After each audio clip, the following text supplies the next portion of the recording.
She died, and I, crushed into the very dust with sorrow, could no longer endure the lonely desolation of my dwelling in the dim and decaying city by the Rhine. I had no lack of what the world calls wealth. Ligeia had brought me far more, very far more than ordinarily falls to the lot of mortals. After a few months, therefore, of weary and aimless wandering, I purchased and put in some repair an abbey, which I shall not name, in one of the wildest and least frequented portions of fair England. The gloomy and dreary grandeur of the building, the almost savage aspect of the domain, the many melancholy and time-honoured memories connected with both, had much in unison with the feelings of utter abandonment which had driven me into that remote and unsocial region of the country. Yet, although the external abbey, with its verdant decay hanging about it, suffered but little alteration, I gave way, with a childlike perversity, and perchance with a faint hope of alleviating my sorrows, to a display of more than regal magnificence within. For such follies, even in childhood, I had imbibed a taste, and now they came back to me, as if in the dotage of grief. Alas! I feel how much even of the incipient madness might have been discovered in the gorgeous and fantastic draperies, in the solemn carvings of Egypt, in the wild cornices and furniture, in the Bedlam patterns of the carpets of tufted gold.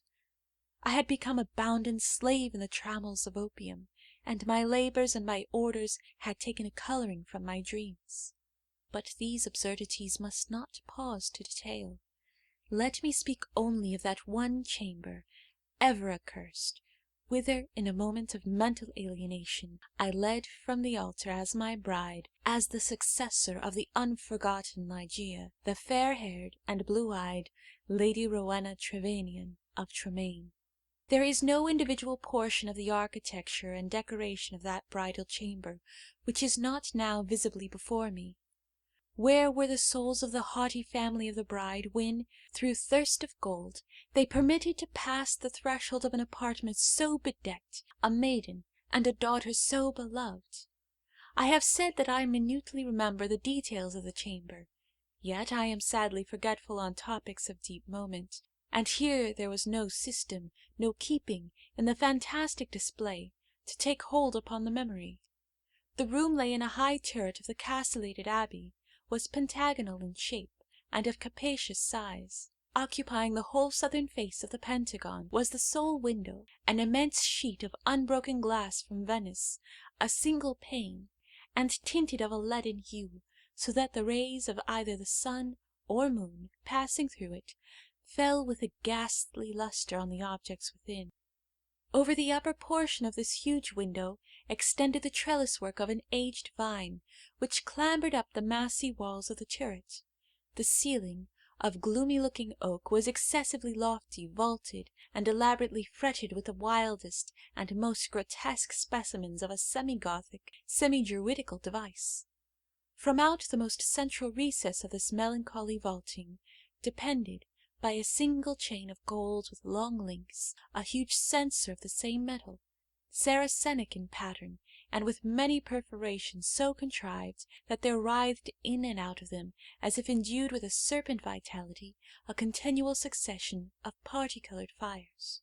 Some few ottomans and golden candelabra of Eastern figure were in various stations about, and there was the couch too, bridal couch, of an Indian model, and low, and sculptured of solid ebony, with a pall-like canopy above. In each of the angles of the chamber stood on end a gigantic sarcophagus of black granite, from the tombs of the kings over against Luxor, with their aged lids full of immemorial sculpture. But in the draping of the apartment lay, alas, the chief fantasy of all. The lofty walls, gigantic in height, even unproportionably so, were hung from summit to foot in vast folds with a heavy and massive-looking tapestry of a material which was found alike as carpet on the floor, as a covering for the ottomans and the ebony bed, and as a canopy for the bed, and as the gorgeous volutes of the curtains which partially shaded the window. The material was the richest cloth of gold. It was spotted all over, at regular intervals, with arabesque figures, about a foot in diameter, and wrought upon the cloth in patterns of the most jetty black. But these figures partook of the true character of the arabesque only when regarded from a single point of view, by a contrivance now common, and indeed traceable to a very remote period of antiquity. They were made changeable in aspect. To one entering the room, they bore the appearance of simple monstrosities, but upon a farther advance this appearance gradually departed, and step by step, as the visitor moved his station in the chamber, he saw himself surrounded by an endless succession of the ghastly forms which belong to the superstition of the Norman, or arise in the guilty slumbers of the monk. The phantasmagoric effect was vastly heightened by the artificial introduction of a strong continual current of wind behind the draperies, giving a hideous and uneasy animation to the whole. In halls such as these, in a bridal chamber such as this, I passed, with the Lady Tremaine, the unhallowed hours of the first month of our marriage, passed them with but little disquietude. That my wife dreaded the fierce moodiness of my temper, that she shunned me and loved me but little, I could not help perceiving, but it gave me rather pleasure than otherwise. I loathed her with a hatred belonging more to demon than to man. My memory flew back, oh, with what intensity of regret, to Ligeia, the beloved, the august, the beautiful, the entombed. I revelled in recollections of her purity, of her wisdom, of her lofty, her ethereal nature, of her passionate, her idolatrous love. Now then did my spirit fully and freely burn with more than all the fires of her own. In the excitement of my opium dreams, for I was habitually fettered in the shackles of the drug, I would call aloud upon her name during the silence of the night, or among the sheltered recesses of the glens by day, as if, through the wild eagerness, the solemn passion, the consuming ardour of my longing for the departed, I could restore her to the pathway she had abandoned. Ah, could it be for ever upon the earth?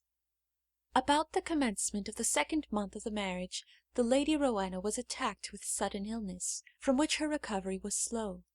The fever which consumed her rendered her nights uneasy, and in her perturbed state of half slumber she spoke of sounds and of motions in and about the chamber of the turret, which I concluded had no origin save in the distemper of her fancy, or perhaps in the phantasmagoric influences of the chamber itself. She became at length convalescent, finally well. Yet but a brief period elapsed, ere a second more violent disorder again threw her upon a bed of suffering, and from this attack her frame, at all times feeble, never altogether recovered. Her illnesses were, after this epoch, of alarming character, and of more alarming recurrence, defying alike the knowledge and the great exertions of her physicians. With the increase of the chronic disease which had thus, apparently, taken too sure hold upon her constitution to be eradicated by human means, I could not fail to observe a similar increase in the nervous irritation of her temperament, and in her excitability by trivial causes of fear. She spoke again, and now more frequently and pertinaciously, of the sounds, of the slight sounds, and of the unusual motions among the tapestries, to which she had formerly alluded. One night, near the closing in of September, she pressed this distressing subject with more than usual emphasis upon my attention. She had just awakened from an unquiet slumber, and I had been watching, with feelings half of anxiety, half of vague terror, the workings of her emaciated countenance. I sat by the side of her ebony bed, upon one of the ottomans of India. She partly arose, and spoke, in an earnest low whisper, of the sounds which she then heard, but which I could not hear, of motions which she then saw, but which I could not perceive.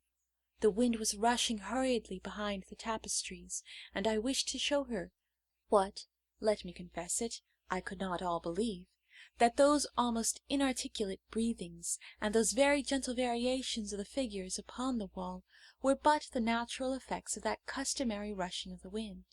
But a deadly pallor overspreading her face had proved to me that my exertions to reassure her would be fruitless. She appeared to be fainting, and no attendants were within call. I remember there was deposited a decanter of light wine, which had been ordered by her physicians, and hastened across the chamber to procure it. but as I stepped beneath the light of the censer, two circumstances of a startling nature attracted my attention. I had felt that some palpable, although invisible object had passed lightly by my person, and I saw that there lay upon the golden carpet, in the very middle of the rich lustre thrown from the censer, a shadow, a faint, indefinite shadow of angelic aspect, such as might be fancied for the shadow of a shade. But I was wild with the excitement of an immoderate dose of opium, and heeded these things but little, nor spoke of them to Rowena. Having found the wine, I recrossed the chamber, and poured out a gobletful, which I held to the lips of the fainting lady. She had now partially recovered, however, and took the vessel herself, while I sank upon an ottoman near me, with my eyes fastened upon her person. It was then that I became distinctly aware of a gentle footfall upon the carpet, and near the couch, and in a second thereafter, as Rowena was in the act of raising the wine to her lips, I saw, or may have dreamed that I saw, fall within the goblet, as if from some invisible spring in the atmosphere of the room, 3 or 4 large drops of a brilliant and ruby-coloured fluid. If this I saw, not so Rowena. She swallowed the wine unhesitatingly, and I forbore to speak to her of a circumstance which must, after all, I considered, have been but the suggestion of a vivid imagination, rendered morbidly active by the terror of the lady, by the opium, and by the hour. Yet I cannot conceal it from my own perception that, immediately subsequent to the fall of the ruby drops, a rapid change for the worse took place in the disorder of my wife, so that, on the 3rd subsequent night, the hands of her menials prepared her for the tomb, and on the 4th I sat alone, with her shrouded body, in that fantastic chamber which had received her as my bride. Wild visions, opium engendered, flitted, shadow-like, before me. I gazed with unquiet eye upon the sarcophagi in the angles of the room, upon the varying figures of the drapery, and upon the writhing of the parti-coloured fires in the censer overhead. My eyes then fell, as I called to mind the circumstances of a former night, to the spot beneath the glare of the censer, where I had seen the faint traces of the shadow. It was there, however, no longer, and breathing with greater freedom, I turned my glances to the pallid and rigid figure upon the bed.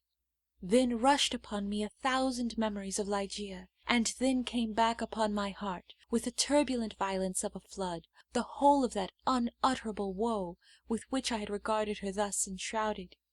The night waned, and still, with a bosom full of bitter thoughts of the one only and supremely beloved, I remained gazing upon the body of Rowena. It might have been at midnight, or perhaps earlier, or later, for I had taken no note of time, when a sob, low, gentle, but very distinct, startled me from my reverie. I felt that it came from the bed of ebony, the bed of death. I listened in an agony of superstitious terror, but there was no repetition of the sound. I strained my vision to detect any motion in the corpse, but there was not the slightest perceptible. Yet I could not have been deceived. I had heard the noise, however faint, and my soul was awakened within me.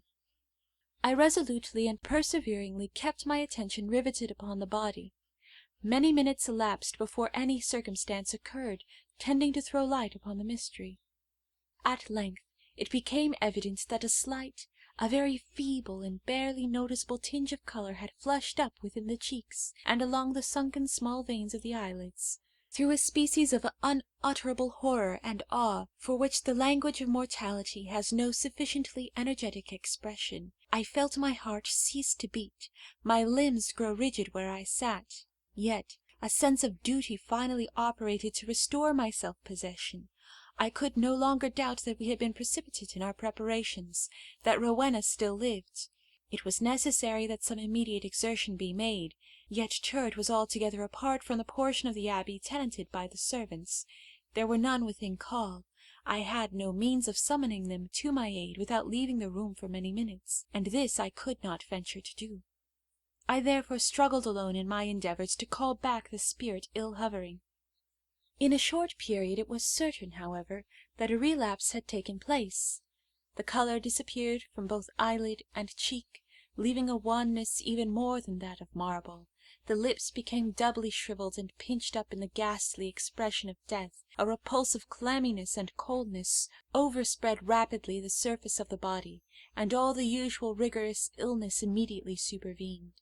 I fell back with a shudder upon the couch from which I had been so startlingly aroused, and again gave myself up to passionate waking visions of Ligeia.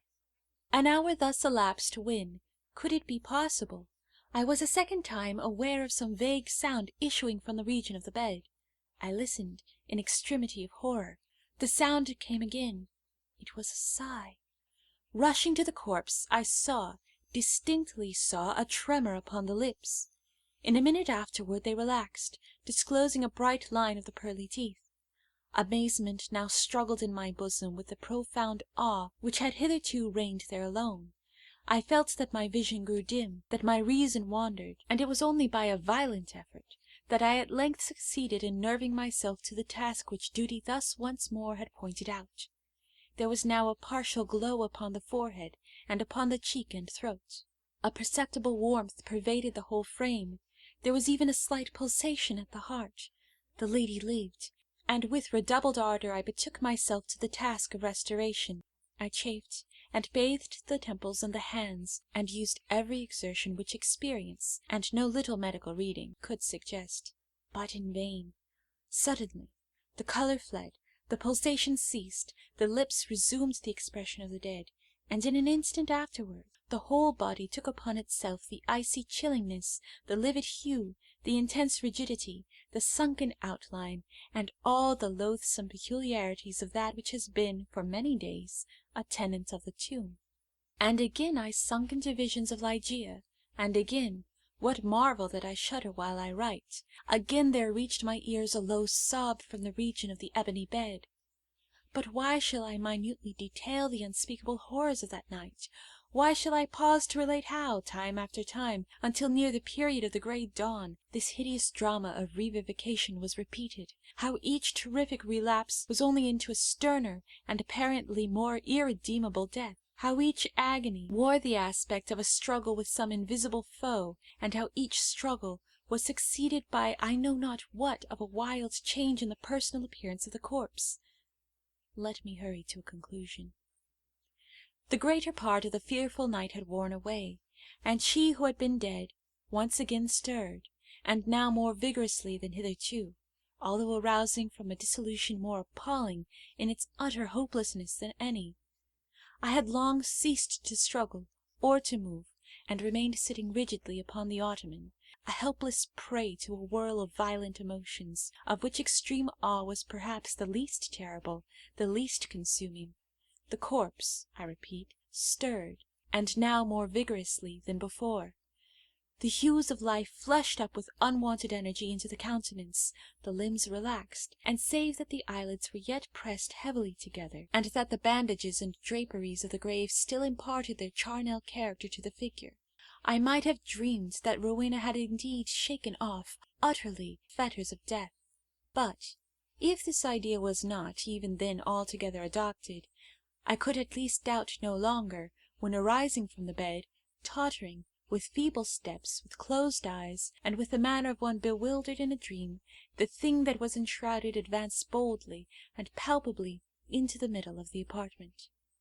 I trembled not, I stirred not, for a crowd of unutterable fancies connected with the air, the stature, the demeanour of the figure, rushed hurriedly through my brain, had paralyzed, had chilled me into stone. I stirred not, but gazed upon the apparition. There was a mad disorder in my thoughts, a tumult unappeasable. Could it, indeed, be the living Rowena who confronted me? Could it indeed be Rowena at all, the fair-haired, the blue-eyed, Lady Rowena Trevanion of Tremaine? Why should I doubt it? The bandage lay heavily about the mouth. But then might it not be the mouth of the breathing Lady of Tremaine? And the cheeks, there were the roses as in her noon of life. Yes, these might indeed be the fair cheeks of the living Lady of Tremaine. And the chin, with its dimples, as in health, might it not be hers? But had she then grown taller since her malady? What inexpressible madness seized me with that thought? One bound, and I had reached her feet. Shrinking from my touch, she let fall from her head, unloosened, the ghastly cerements which had confined it, and there streamed forth, into the rushing atmosphere of the chamber, huge masses of long and dishevelled hair. It was blacker than the raven wings of the midnight, and now, slowly, opened the eyes of the figure which stood before me. "Here, then, at least," I shrieked aloud, can I never be mistaken? These are the full, and the black, and the wild eyes of my lost love, of the lady Ligeia." End of Ligeia. Recording by Novella Serena.